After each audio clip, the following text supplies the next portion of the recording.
Coding Tutor, your first IT job. Build your IT career, 9 months internship program. ఏమండి మీకోసం మన ఊరు కుర్రాళ్ళు వచ్చారండి. కుర్రాళ్ళ? అవునండి. వాళ్ళకి నాతో ఏం పని? పద.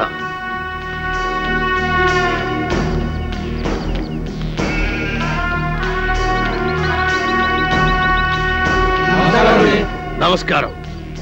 ఏంటిలా వచ్చారు? మరి సన్మానం గురించి మాట్లాడదామని. సన్మానమా? సన్మానం నాకెందుకురా? మరి సన్మానం ఏంట్రా నసుగుడు? సన్మానం మీకు కదండి, హీరోలకి. చించుతా. ఈ ఊళ్ళో సన్మానం జరిగిన సత్కారం జరిగిన ఈ బాంబుల పుల్లారెడ్డికే జరగాలి. అది కాదండి, మొదటిసారిగా మన ఊరికి 4 పెద్ద హీరోలు వచ్చారు కదండి. వాళ్ళు మన ఊరికి రావడమే పెద్ద విశేషం. అందుకే మిమ్మల్ని అడిగి వాళ్ళకి సన్మానం చెయ్యాలని ఆ కుర్రాళ్ళ ఆశ. అలాగా, సరే. హీరోలకు సన్మానమా? చెయ్యండి, బాగా చెయ్యండి. నా ఫుల్ సపోర్ట్ మీకుంటది. సోదర సోదరిమణులారా, మెగాస్టార్ చిరంజీవి గారు, యువరత్న బాలకృష్ణ గారు, యువ సామ్రాట్ నాగార్జున గారు, విక్టరీ వెంకటేష్ గారు మన ఊరికి రావడం నిజంగా మన అదృష్టం. వీరికి సన్మానం చేయడం అభిమానంగా మన బాధ్యత. ఇది మన ఊరికే గర్వకారణం. ఇప్పుడు హీరోల సన్మాన కార్యక్రమం ప్రారంభం కాబోతుంది. అభిమానులందరూ వరుసగా వచ్చి తమ హీరోల మెడల్లో దండలేసి సత్కరిస్తారు.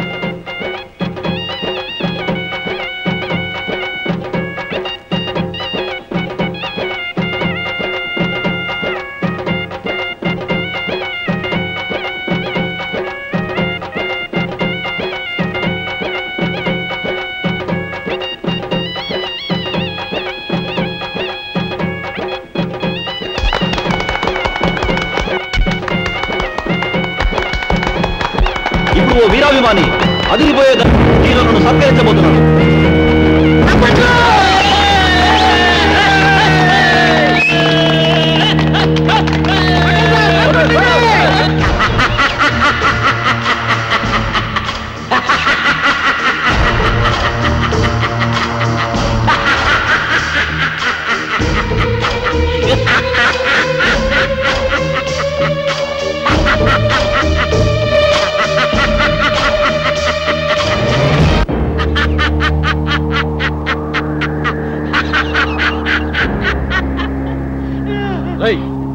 నువ్వు ఇంకా చావలేదా?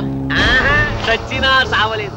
నేను చచ్చానని చెప్పుకుంటూ బతుకుతూ మిమ్మల్ని అనుక్షణం చంపుతూ కలకాలం కాకిలా బతుకుతా. నువ్వు బతుకుంటే మేము మనశ్శాంతిగా బతకలేవురా. అందుకే అప్పుడు చావని వాడిని ఇప్పుడు చంపుతాం. భూమి మీద ఎవడైనా 2 సార్లు వస్తాడా? ఈ పిచ్చి ఒకసారి చావనప్పుడు రెండోసారి చంపక తప్పదు. ఎవడు చెప్పాడు నేను చచ్చిపోలేదని? నేను గత నెల 5వ తారీఖు చచ్చిపోయినట్టు గవర్నమెంట్ నాకు సర్టిఫికెట్ ఇచ్చింది. ఇదిగో జిరాక్స్ కాపీ. కాదు, అది డూపు సర్టిఫికెట్. ఇలాంటి అబద్ధాలు చెప్పావంటే నీ బక్కెలేనా కొడతాను. వంశోద్ధారక తగ్గు తగ్గు.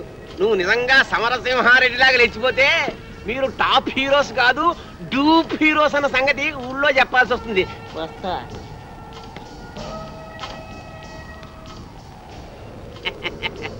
వారేవా ఏమి ఫేసెస్, అచ్చు డూపుల్లా ఉన్నాయి బాసెస్.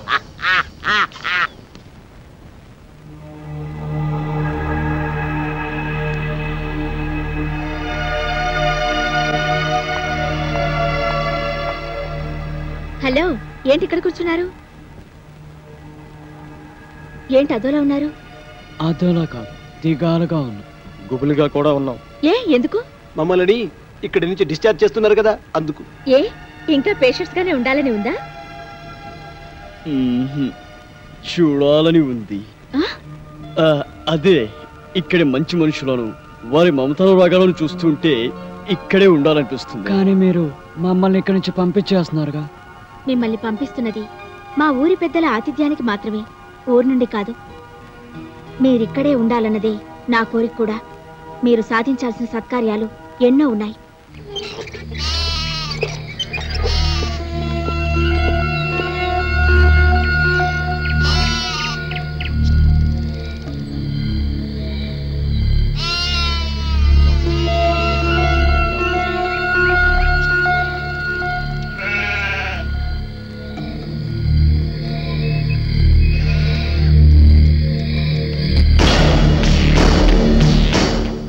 ఆగిపోయారేంటి? రండి బ్రదర్, మీకు మా స్వాగతం. అంతఃపురం సినిమాలో లాగా వాళ్ళంతా అలా తుపాకులు పట్టుకుని ఉన్నారేంటి? వాళ్ళ చేతుల్లో ఆ తుపాకులు అంత అవసరమా? వీళ్ళంతా మన మనుషులే. ఏ భయపడుతున్నారా? మీరు కూడా గన్లు పట్టుకుని సినిమాల్లో యాక్షన్ చేస్తారు కదా.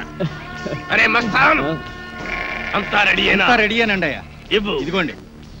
గన్ను కాదురా, దండ, పూల దండ. మామూలు దండ, శవాలకేసే దండ అండి. వీళ్ళు మన స్నేహితులు రా. దండలు తీసురా.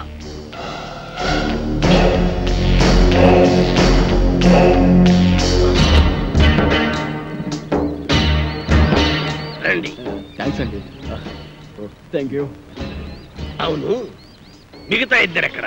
మేమిద్దరం ఇక్కడ, వాళ్ళిద్దరూ అక్కడ. అక్కడ అమ్మాయి ఇక్కడ అబ్బాయి అంటారే అలా. ఏయ్, నాకు ఇదేం నచ్చలా. ఆయన ఆడేవుడండి మధ్యలో. ఆడింటికి ఇద్దరు, నా ఇంటికి ఇద్దరు రావడానికి ఇదేమో సినిమా అనుకున్నావా? రాజకీయం, రాయలసీమ రాజకీయం. అబ్బే అదేం కాదండి, ఈ ఊరు పెద్దలు మీరు. మిమ్మల్ని ఇబ్బంది పెట్టకుండా, బాధ పెట్టకుండా మేము నిర్ణయం తీసుకున్నాం. నా పేరు భానుమతి అండి, నేను మీ అభిమాని. మీ ఇద్దరు సినిమాలంటే నాకు చాలా ఇష్టం. రే పున్నయ్య, హీరోలకు దిష్టి తీసి బ్యాగులు తీసుకెళ్ళి లోపల పెట్టు. అలాగే బాయ్యా. ఎంత ముద్దొస్తున్నాడు, ఎంత బాగున్నాడు. మీకు అభ్యంతరం లేకపోతే మీతో ఫోటోలు దిగుదాం అనుకుంటున్నాను. అలాగే. ఆమెకేంటి, మీరంటే మాకు కూడా ఎంతో అభిమానం. అందుకే ఫోటోగ్రాఫర్ని పిలిపించాను. ఫోటోగ్రాఫర్, చూస్తామేంటి, ఫోటో తీ. కమాన్, అందంగా తీ.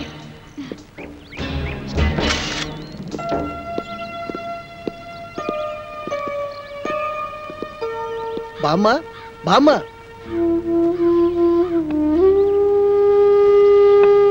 ఎవరు బాబు? మేం బామ్మా సినిమా హీరోలు. నమ్మనవుడు వచ్చాడా బాబు? వాడు రావడానికి వీళ్ళేనంత బిజీగా ఉన్నాడు. పండక్కి తప్పకుండా వస్తానన్నాడు బామ్మ. యాళ్ళకేమన్నా తింటున్నాడా బాబు? వాడికి రాజభోగం. ఖాళీ దొరికినప్పుడల్లా నీ గురించి చాలా గొప్పగా చెప్తుంటాడు బామ్మ. వాడి మధ్య పెద్ద వేషం వేసి అందరి ఆశీస్సులు అందుకొని ఎవరికి అందనంత ఎత్తుకెత్తుకుపోయాడు బామ్మ. మేమందరం కలిసి వాడికి పూలదండలు కూడా వేసాం బామ్మ. పోనీలే బాబు, వాడికి ఏ కష్టం లేకుండా చల్లగా ఉంటే అంతే చాలు. వాడికి ఏ కష్టం లేదమ్మా. సినిమా స్వర్గంలో మహారాజులాగా ఉన్నాడు. అవును బామ్మ. నాకు తెలుసు బాబు, నా బంగారు కొండ, నా మనవుడు ఎప్పటికైనా మహారాజు అవుతాడని. ఆ దేవుడు చాలా గొప్పోడు బాబు. అవును, వాడికి ఎప్పుడు ఆ దేవుడు తోడుగానే ఉంటాడు. వాడు ఎప్పుడు ఎక్కడున్నా నీ గురించి ఆలోచిస్తుంటాడు బామ్మ. వాడికి నువ్వంటే చెత్త ప్రేమ బామ్మ. వాడికి వచ్చిన మొదటి జీతంతో నీకు చీర పంపించాడు బామ్మ.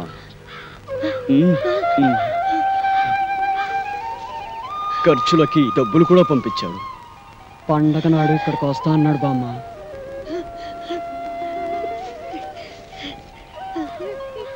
పండక్కి నువ్వు ఈ చీర కట్టుకుంటే చూడాలని వాడు ఎంతో ఆశపడుతున్నాడు బామ్మ.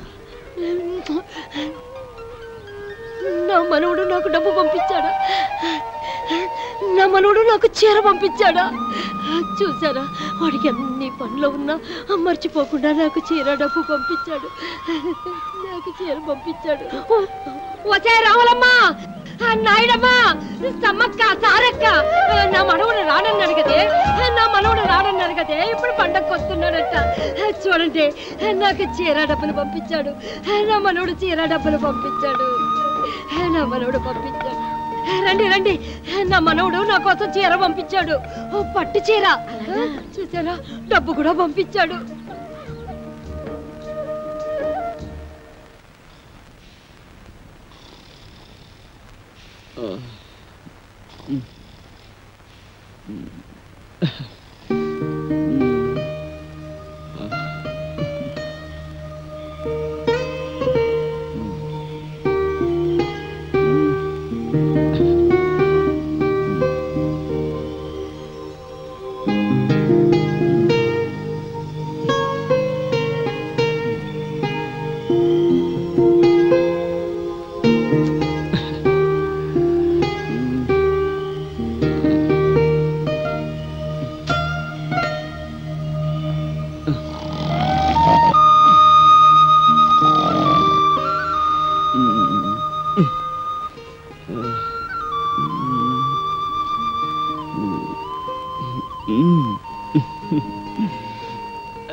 కలల కపోతమా,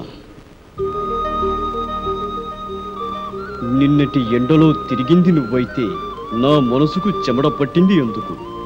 నిన్నటి వర్షంలో తడిసింది నువ్వైతే నా హృదయానికి జలుబు చేసింది ఎందుకు? నిన్నటి చలిగాలిలో నిలిచుంది నువ్వైతే నా తలుపులకు వణకు పుట్టింది ఎందుకు?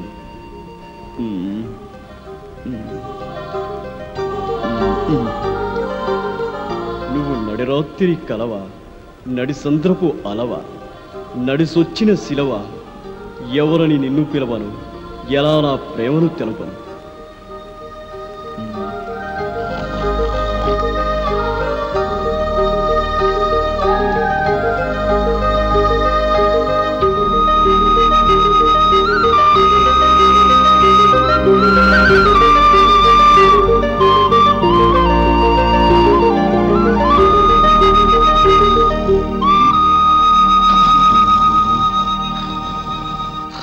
వీడికి ఎప్పుడు నిద్రే.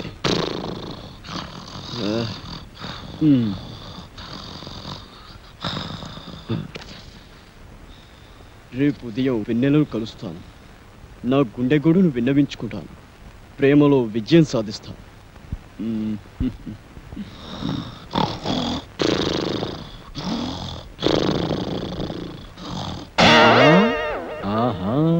రామ్మ చిలకమ్మ ప్రేమ ములకమ్మ రాధమ్మ. నేను అనేక సినిమాల్లో రంభ, రమ్యకృష్ణ, సౌందర్య, సిమరాన్ లాంటి అందమైన హీరోయిన్స్ తో నటించాను. కానీ వాళ్ళతో కలిసి నటించినప్పుడు కలిగిన అనుభూతి, స్పందన ఈ ఊళ్ళో ఒక అమ్మాయిని చూసిన తర్వాత కలిగిందండి. స్పందన అంటే అదే అదే ప్రేమ. ఆ ప్రేమ నామకి ఎలా తెలపాలో తెలియక ఈ లవ్ లెటర్ రాశాను.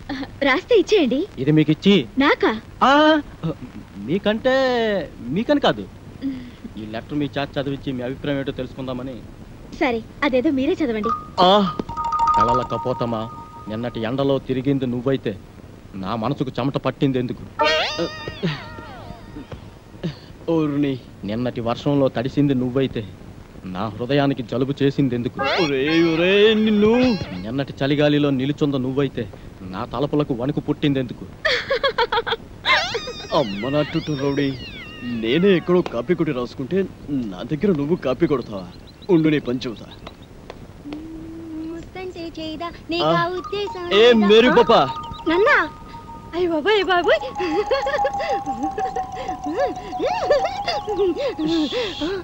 వీడు నువ్వు నడి రాత్రి కలవ, నడి సంద్రపు అలవ, నడిసొచ్చిన సెలవ, ఎవరని నేను పిలవను, ఎలా ప్రేమను తెలపను?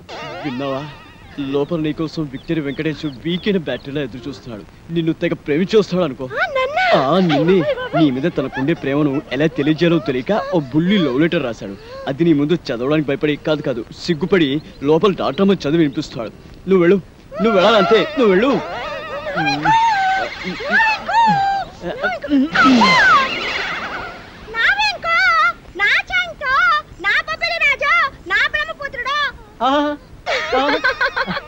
నీకే కాదు, నీ పైన నాకు కూడా బోల్డంత ప్రేమ ఉన్నది.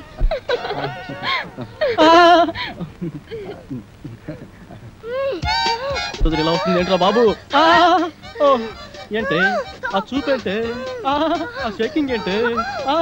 అయ్యో అయ్యో అయ్యయ్యో, నీకు ఇదేం పోయి కలవే? అలా చూడద్దే.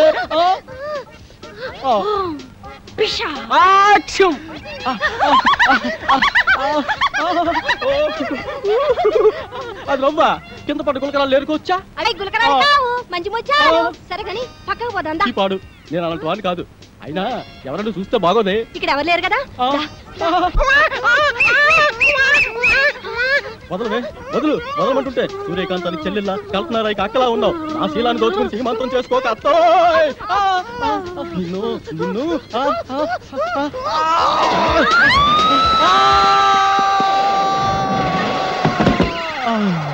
నా ముద్దుల ప్రియుడా, ప్రేమించుకుందాం రా, పెళ్లి చేసుకుందాం రా, కలుసుకుందాం రా. అమ్మమ్మమ్మమ్మమ్మ, అయ్యో అయ్యయ్యయ్యో, అబ్బా కొండపల్లి రాజాలో పాము వచ్చినట్టు నా వెంకి ఎంత బాగా చేస్తున్నాను. పాము వచ్చినట్టు కాదమ్మా, పాము చచ్చినట్టు. నువ్వు నా పైన పడ్డావంటే రోడ్డు రోలర్ కింద పడ్డా అప్పడంలో తయారైపోద్దమ్మా నా పరిస్థితి. అమ్మమ్మమ్మమ్మ రావద్దమ్మా, అబ్బబ్బబ్బబ్బ రావద్దమ్మా.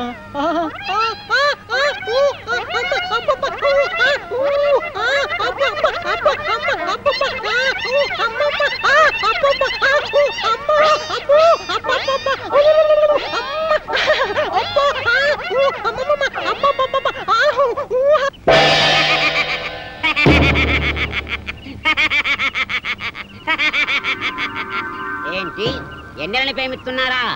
అయినా ఆకాశంలో జాబిలమ్మని పున్నమరైతుని ఎన్నెలని ప్రేమించందెవరు కృష్ణబాబు? నేను ప్రేమిస్తున్నది ఆకాశంలోని వెన్నెలని కాదు బాబాయ్, డాక్టర్ వెన్నెలమ్మని. భలేవారండి, మీరు మతుండే మాట్లాడుతున్నారా? మనసుండే మాట్లాడుతున్నాను. ఇదిగో ఇలాగే ఓ ప్రేమ పిచ్చడా వెనకాల పడితే కత్తుల నరసింహారెడ్డి వాడి కాలు తీసేశాడు.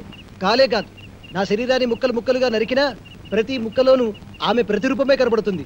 నాది పవిత్ర ప్రేమ. ఏయ్, ఈ కూతురు ఇంకోటి కూర్చుంటే ఈ పాటి నా తోట పేలేదు. మీరు నా పేరుడు హీరో కనుక వదిలేస్తున్నా. అయినా డాక్టర్ అమ్మా లవ్లో లటక్కున పడే మనిషి కాదు, కానీ ఓ చిన్న వీక్నెస్ ఉంది. ఇప్పుడు నా అభిమానం అనిపించుకున్నావు. ఆనందంగా చెప్పు, ఆటోగ్రాఫ్ ఇస్తా. ఆ డాక్టర్ అమ్మకి ఆ ఏడుకొండ సామట మహాపాన్. రోజు గుడికెళ్ళి ఆయన దండం పెట్టాకే హాస్పిటల్కి వస్తుంది.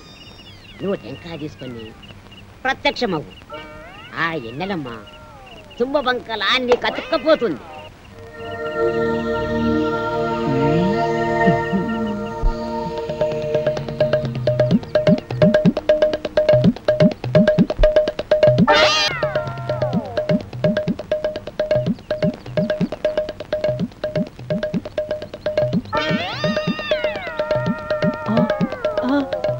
అమ్మనా అన్నమయ్య, దేవుడి సెంటిమెంట్తో కొడతావా?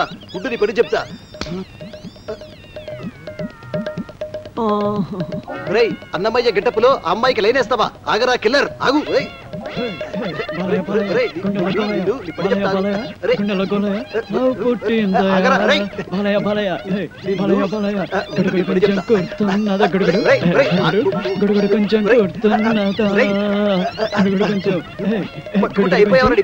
అయిపోయినట్టే ఈరోజు.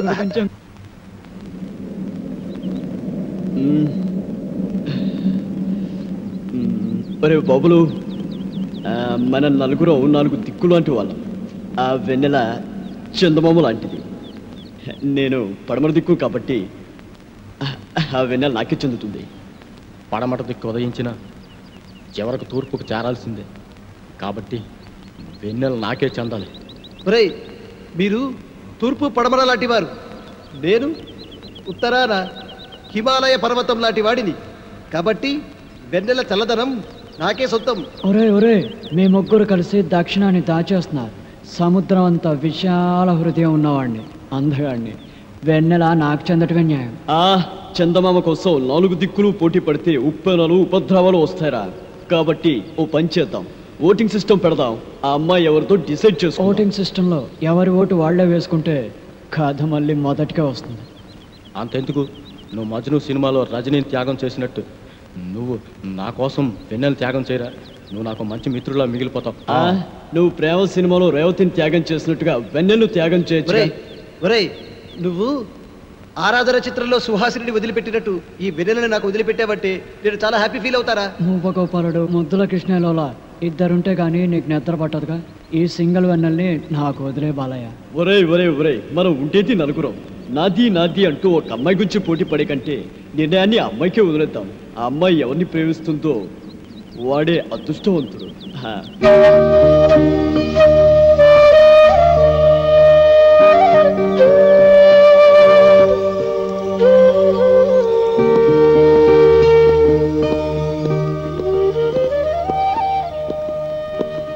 అదిగోరా వెన్నెల.